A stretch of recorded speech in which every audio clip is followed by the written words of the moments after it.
Hello বন্ধুরা, সবাই কেমন আছেন? এটা হলো 2022-এর শেষের দিকে, ডিসেম্বরেরও শেষের দিকে এবং জানুয়ারির 2023-এর জানুয়ারির শুরুর দিকের একটা ক্লিপিং। আমরা তখন আয়নকে নিয়ে প্রথমবার আয়নের বাবার নানু বাড়িতে গিয়েছিলাম। খুব দারুণ একটা সময় কেটেছে, যদিও তখন প্রচণ্ড শীত, একদম কনকনে শীত। তো আয়ানের এক্সপিরিয়েন্সটা খুব ভালোই ছিল, বিকজ আমিও চাচ্ছিলাম যে ওর বড় মাকে দেখুক। উনি এখনও বেঁচে আছেন, উনি এখনও যথেষ্ট অ্যাক্টিভ এবং ওনার লাগানো গাছগুলো এখনও দেখা যাচ্ছে যে কি সুন্দর। এখন তো আরও অনেক ফুল গাছ আছে এবং প্রচুর ফুলের এবং ফলের গাছ আছে। দারুণ দারুণ একদম। ওনার এখনও যেরকম অ্যাক্টিভ, এখনও যেভাবে রান্না বান্না করে একা একটা মানুষ এই বাড়িতে থাকেন, ওনাকে আসলে ধারণ করা বেশি একটা সম্ভব হয়নি। উনি ক্যামেরার সামনে আসতে চান না। তো এখানে ওনার একজন সহকারী, মাঝে মাঝে উনি আসেন, উনি এখানে থাকেন না। তো মাঝে মাঝে এসে একটু নতুন নতুন গাছ যদি পান, ওনার কালেকশানে থাকে তো নিয়ে আসেন। তো ওই দিন জাস্ট এই পুরোনো গাছের সাথে কিছু নতুন বীজ বপন করে দিয়ে গেছেন। আর আয়ান ভীষণ মজা পেয়েছে আসলে। গ্রামের বাড়িতে তো ওর ওইভাবে যাওয়া হয় না, আমরা যেহেতু শহরেই থাকি। আর নানু আসলে অনেক বছর যাবতই বলছিলেন যে তোমরা আসো আসো, বিয়ের পর ওইভাবে যাওয়াই হয়নি, একদমই আমারও যাওয়া হয়নি। তো আমারও মোটামুটি ধরতে গেলে এই বাড়ি প্রথমবার আয়নকে নিয়ে গেলাম। আমার খুব ভালো লাগে যখন আমরা গ্রামে যাই বা বয়স্ক মানুষদের সাথে আমাদের সময় স্পেন্ড করা আমার খুবই ভালো লাগে, ভীষণ ভালো লাগে। আর নানু তো অসাধারণ একটা মানুষ, খুবই ভালো মানুষ। আর ওনার এতগুলো ছেলে মেয়ে এবং প্রত্যেকটা ছেলে মেয়েই কিন্তু প্রতিষ্ঠিত। আমার মামা শ্বশুরও ক্যানাডায় আছেন, উনি ওনার বিজনেস নিয়ে আছেন।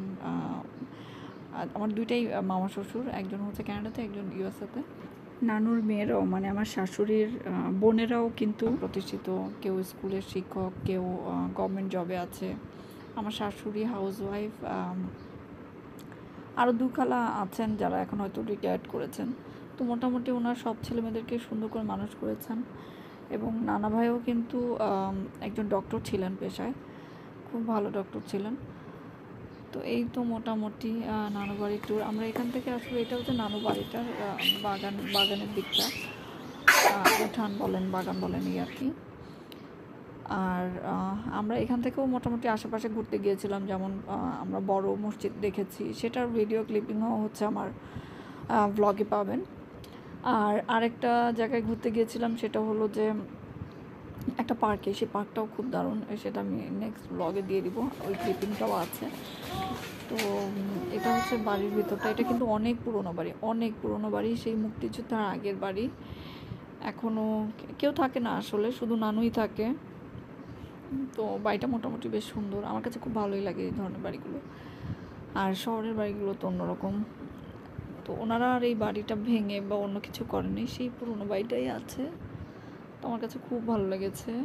বাট শহরে যেই অ্যামিনিটিসগুলো সেগুলো কিন্তু আছে, যেমন গিজার থেকে শুরু করে সব কিছুই আছে, বাট বাড়িটা এরকম আর কি। তো আর নানু আসলে আমরা যাওয়ার পরে বিভিন্ন ধরনের সবজি দিয়ে, এটা ওটা দিয়ে বিভিন্ন সময় বড়া, তারপর অনেক কিছু ইনস্ট্যান্ট যেগুলো রান্না করে খাওয়া, তো সেটা তো আসলে কি বলবো, টেস্ট যেমন অসাধারণ, তেমনই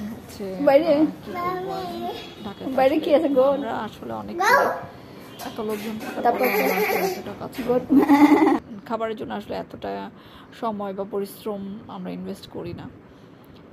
তো উনি আসলে আমাদেরকে অনেক যত্ন করেছেন, সেটা আসলে ভাষায় প্রকাশ করার মতন না। এই স্মৃতিগুলো আসলে থেকে যাবে, আয়ন হয়তো বড় হলে দেখবে।